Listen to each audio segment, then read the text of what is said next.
Assalamualaikum warahmatullahi wabarakatuh.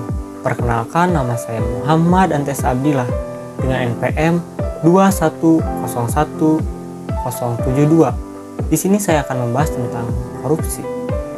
Korupsi berasal dari bahasa Latin, yaitu corruptio. Secara harfiah, korupsi adalah kebusukan, keburukan, kebejatan, ketidakjujuran, tidak bermoral, dan penyimpangan dari kesucian. Secara umum, pengertian korupsi adalah semua tindakan yang tidak jujur yang memanfaatkan jabatan atau kekuasaan untuk mendapat keuntungan bagi pribadi atau orang lain. Di Indonesia, tindak korupsi diatur dalam Undang-Undang Nomor 31 Tahun 1999 tentang Pemberantasan Tindak Pidana Korupsi. Nah, jenis-jenis korupsi itu yang pertama, penyuapan atau bribery. Penyuapan adalah pembayaran dalam bentuk uang atau sejenisnya yang diberikan atau diambil dalam hubungan korupsi. Penyuapan biasanya dilakukan dengan tujuan untuk memuluskan atau memperlancar urusan, terutama ketika harus melewati birokrasi formal.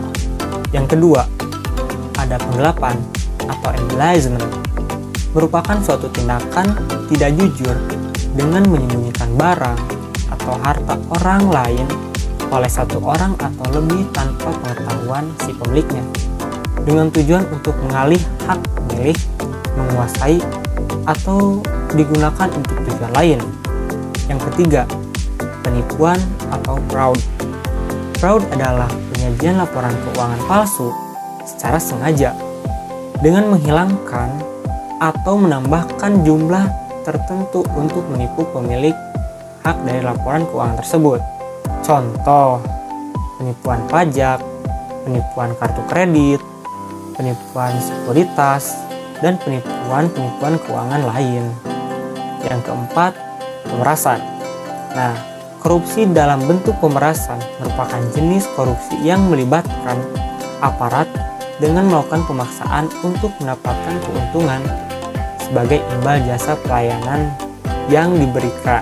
Nah, pada umumnya pemerasan dilakukan oleh aparat memberi layanan terhadap warga. Yang kelima, favoritisme atau favorizing. Favoritisme dikenal juga dengan pilih kasih, merupakan tindak penyalahgunaan kekuasaan yang melibatkan tindak privatisasi sumber daya. Efeknya mirip dengan nepotisme, mengarah pada diskriminasi dan dapat menyebabkan konsekuensi negatif seperti moral yang rendah. Nah, untuk contoh kasus korupsi di Indonesia itu ada EKTP. Kasus korupsi EKTP merugikan negara senilai 2,3 triliun dari total proyek, yaitu 5,9 triliun rupiah. Dan contoh kasus lainnya yang berada di sekitar kita itu dan sering kita temukan sehari-hari, yaitu ada korupsi waktu, seperti kita harusnya masuk jam 8 malah kita masuk jam 9 ke kelas, atau guru yang awal keluar kelas, dan juga korupsi ketika kita beli bala-bala 5 tapi membayar 3, dan lain-lain ya.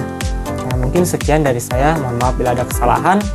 Sekian, wassalamualaikum warahmatullahi wabarakatuh. Dah.